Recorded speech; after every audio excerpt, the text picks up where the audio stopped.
Welcome to Hypothetically Speaking, a space where we don't provide final answers but offer possibilities, where we take what seems ordinary, human personality, and ask, could there be more to it than biology and environment? Could personality be something deeper, something rooted not in flesh and blood, but in consciousness itself? In modern psychology and neuroscience, personality is commonly described as the result of two forces, nature and nurture. Nature refers to our genetic inheritance, the biological blueprint written into our DNA. Nurture refers to the environment we grow up in, parents, culture, education, peers, and experiences. These two together are said to shape whether a person becomes introverted or extroverted, agreeable or disagreeable, neurotic or stable. Add in brain chemistry, dopamine, serotonin, hormones, and the picture seems complete. But there is a deeper question left unanswered. Who is it that experiences all of this? If personality is only an outcome of biological processes, then what role does consciousness play, the very awareness that feels, decides, suffers, loves, and creates? So here it is, my consciousness-primacy personality hypothesis.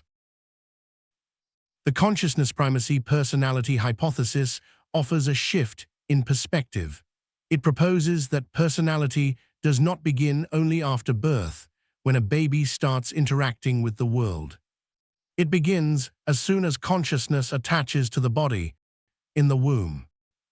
Personality is not simply the coding of genes expressed through behavior, but the ongoing biography of consciousness living through a body. This means that personality is not just what we are made of, but how consciousness responds, remembers, and crystallizes its unique way of being in the world. At this point, a challenge arises. If personality is born of consciousness, then why do we see so many clear links between biology and psychology? Why do hormones affect mood, or brain injuries change temperament? The answer is that biology is not irrelevant, but it is not the source. Biology provides the instrument, consciousness is the musician. When the violin string is tight, the note is sharp. When it is slack, the sound is dull. But the melody does not come from the wood or the string. The melody comes from the one who plays. In the same way, consciousness uses the body's mechanisms, hormones, neurons, reflexes, to express itself. The body shapes the tone, but it does not compose the song. Another question emerges. If personality is rooted in consciousness, does it begin as a blank slate? The answer here is also no. Consciousness carries its own inborn tendencies.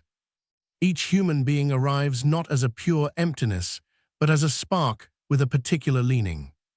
Some children show extraordinary musical gifts before they can even read. Others reveal mathematical intuition, artistic vision, or natural empathy at a very early age. These are not learned nor reducible to family environment. They are pre-installed tendencies of consciousness. In this view, talent is not genetic, but spiritual. It belongs to the nature of consciousness itself. Genes build the body. Consciousness brings the unique inclinations that animate it. This also explains why twins, even when raised together, often diverge in personality. They share the same DNA, the same household, the same parents. But their consciousness carries different seeds, and so their personalities grow in different directions. If consciousness enters with tendencies, where do they first meet life? Not in the cradle, but in the womb. From the earliest stages, the mother's experiences, her joys, her fears, her stresses, her diet, her environment, all shape the emotional atmosphere the unborn child inhabits. Modern science has already shown that prenatal stress can affect later temperament. This hypothesis goes further. It suggests that consciousness feels these states and begins forming patterns of response even before birth. The womb is not silence, it is the first classroom of personality. As life continues, personality forms through a process of experiential crystallization. Consciousness encounters life through the body. It responds with curiosity, fear, joy, resistance, openness, or rejection. Responses accumulate into habits, styles, and patterns. Over time, these patterns stabilize into the enduring traits we call personality. This means personality is not fixed from birth, nor endlessly malleable. It is the crystallized history of how consciousness has chosen to respond to the world. Here lies another distinctive feature of this hypothesis. Personality is not morally neutral. Every encounter with harmony or disharmony, with suffering or joy, with the possibility of good or evil, is not just an event, it is a choice point. How consciousness resolves these choices leaves an imprint. A personality shaped by repeated selfishness will harden differently than one shaped by repeated compassion. Thus, personality is both psychological and moral. It is the face of consciousness, sculpted not only by what happens, but by how one chooses to meet it. Because consciousness continues to learn, personality is never static. In youth, it is pliable, responding quickly to experiences. In adulthood, it stabilizes, becoming recognizable and consistent. In later life, it can deepen, soften, or harden, depending on the paths chosen.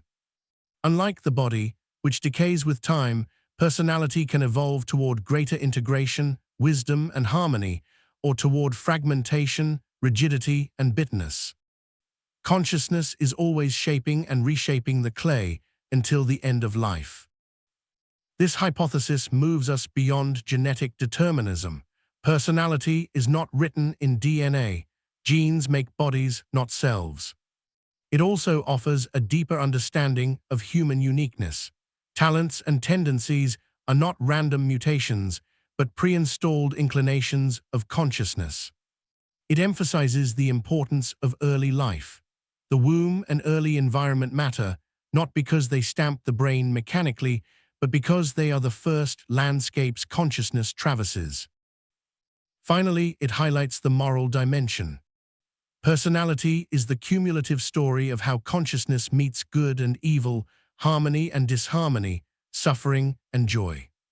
The consciousness-primacy personality hypothesis suggests that personality is not a product of genes and environment alone, but the unfolding story of consciousness embodied.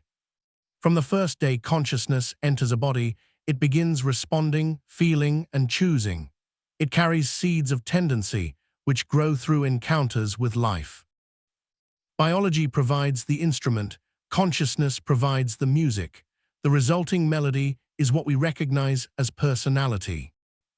So perhaps the deepest truth is this: personality is not what happens to us, but how consciousness chooses to live through what happens. If this idea resonates with you, share your thoughts in the comments.